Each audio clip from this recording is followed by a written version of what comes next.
My name is Reverend Karla Seyb-Stockton, and I'd like to start with telling my story. I did not grow up Lutheran, and I became a Lutheran after I spent a year as an exchange student in Sweden and became active in the Lutheran church there, which is kind of funny because it's not very, or at least then it wasn't very populated.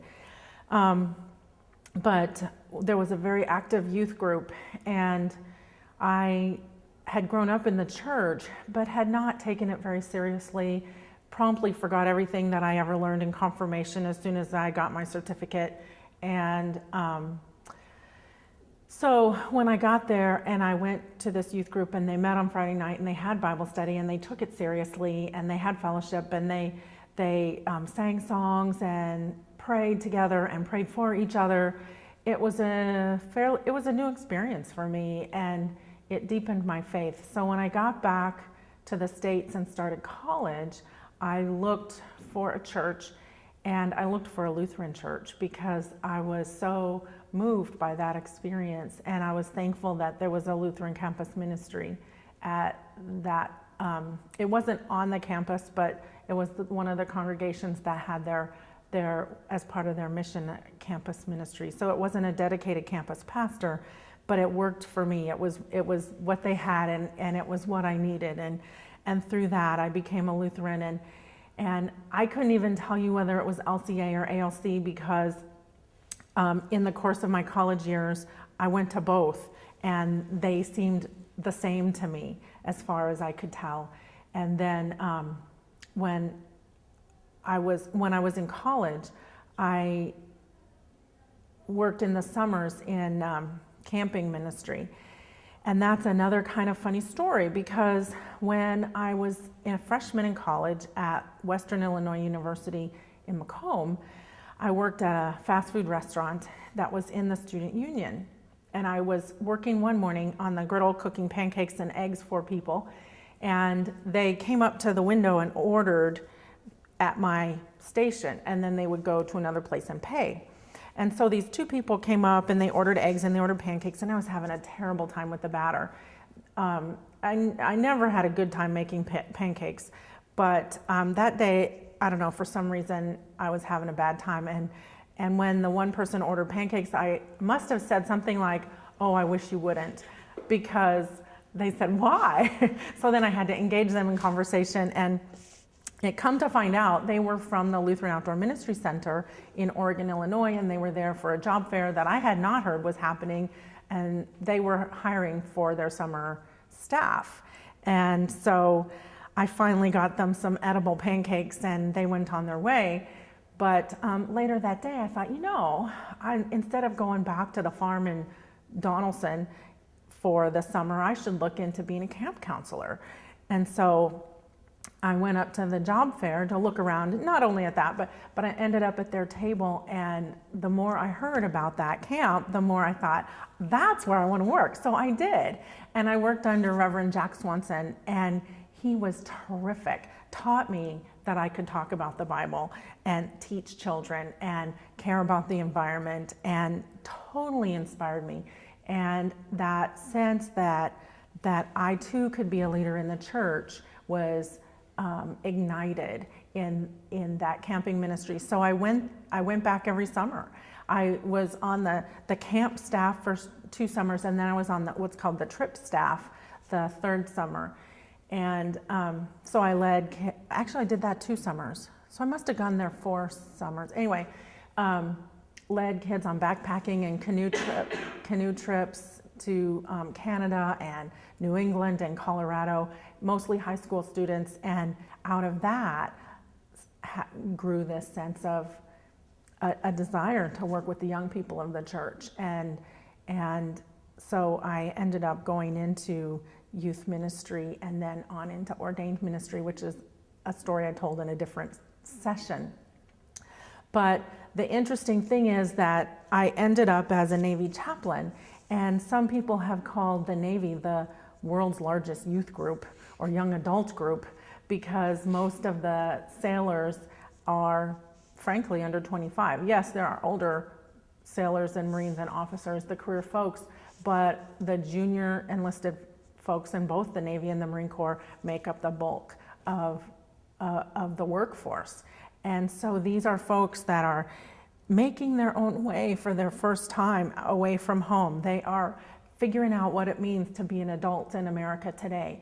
They are figuring out what it means to be a man or to be a woman, and how do you conduct yourself? How do you live in relationship with other people? How do you work with integrity? How do you make a difference in the world? How do you honor God and country? These are the kinds of questions that I wrestled with Marines and sailors.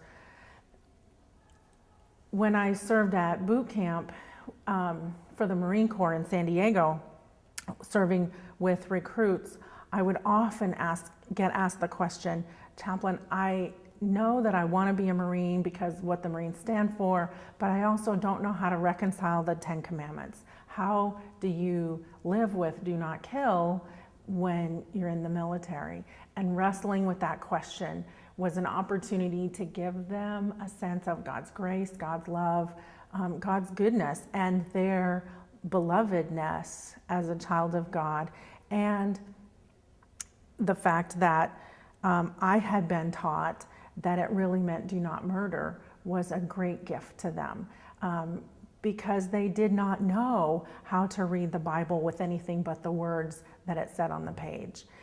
And so those years that I spent with recruits at the Marine Corps Recruit Depot were part of one of the highlights of my career, because I had a congregation of young men, and they were only training young men at the depot. The women went to Parris Island on the East Coast, and so I had a congregation of between 75 young men or 150, depending on the time of the year, young men that were typically absent from the pews of the congregations in the rest of the Navy, or the rest of of America, and I had them every Sunday. And some would say, well, yes, because that's the only way they could get away from the drill instructors, but they could have gone to the General Protestant Service. They could have gone to sit in the front of the house and work on polishing their shoes or whatever, but they chose to come to the Lutheran service. And what a gift it was to be able to give them the word, to give them the sacrament, to put it in their hands and have me look in their eyes when nobody would look in their eyes while they were in training, while no one wanted to touch them while they were in training, to be able to be Jesus' hands and feet for them. It gives me tingles whenever I talk about it anyway. Another one of the highlights of my career, I have to say, was the Easter sunrise service that I celebrated on the top level, what we call the 08 level of USS Tarawa on Easter morning in the Persian Gulf in 2003. We gathered, we sang, there was war going on. We prayed for the resurrected Christ to bring peace on earth, and it was powerful.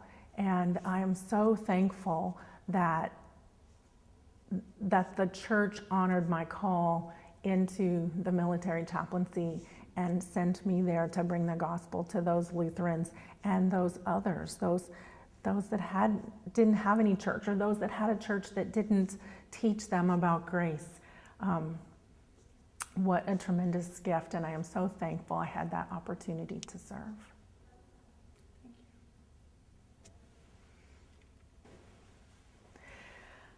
Another story that I have that was very meaningful to me, that I treasured in my heart was from the very beginning of my Navy career. I was called a chaplain candidate while I was still in seminary. I signed up and before I was completely qualified to be a chaplain. So I went to the chaplain's basic school in one of the summers while I was in seminary. And this was a whole maybe group of 45 chaplain candidates. So seminary students from around the country, from all denominations. It was the first place not the first place. It was one of the first places that I encountered people who didn't believe in women's ordination. And I remember, well, we started each day with training day with prayer, and one of the requirements in the Navy is that you be respectful of people of all the denominations, of all religious practices, or no religious practice. Now here we were all chaplain candidates, so we all had some religious practice, but there were Catholics and there were Orthodox and there were Jews and there were a whole range of people. And so we rotated the responsibility of prayers, and it was hard for some people to pray in a way that was respectful of the diverse opinions or diverse belief systems of all the people there. And so we would help each other, to write the prayers, but some people were having a hard time figuring out how to do that. And so I went to the administration and asked them, could we possibly start the afternoon session with prayer as well? And that would double the opportunity to have times to pray. And if this is so difficult, we really need to pray for each other and with each other, that this will become easier. And so they agreed, and so we started beginning at each session, the morning and afternoon, with prayer. And throughout the course of the 7 weeks that we were at the Chaplain's Basic School, we had opportunity to interact, doing physical fitness training, doing field training. We had to set up shelter halves, or what in the civilian world you'd call a pup tent. We had to do some helicopter safety classes. We had to be hoisted up and down, and so do all kinds of things, and as well as worshiping, and as well and leading worship. But mostly it was learning the military side. The Navy assumes that you have your religious training from your denomination, so they don't do any of the religious training, but they did give us opportunity to practice religion, or the production of religion. But anyway, at the end of the 7 weeks together, one chaplain candidate named George Moon, from a Pentecostal kind of tradition, who had been fairly standoffish, most of the cordial, but standoffish most of the training, came up to me and said, I need to talk to you for a second.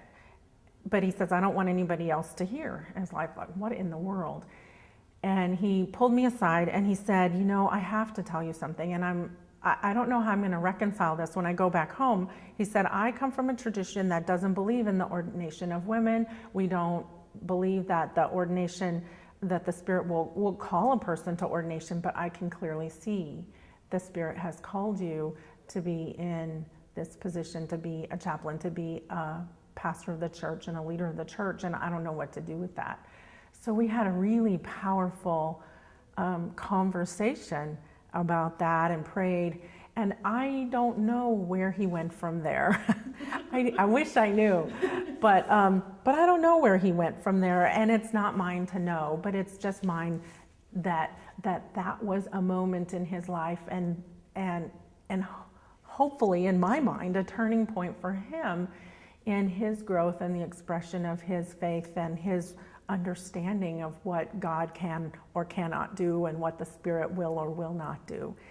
And I've really tried to live my life attentive to what the Spirit calls me to do, to be open to all of God's people, even the ones that you least expect to be interested in faith, or God to be interested in them from a worldly point of view. The sailors and Marines are sometimes a rough bunch, but they're God's children, and so to convey that to them, and sometimes the chaplains are the worst of the bunch, but God loves them too. So thanks.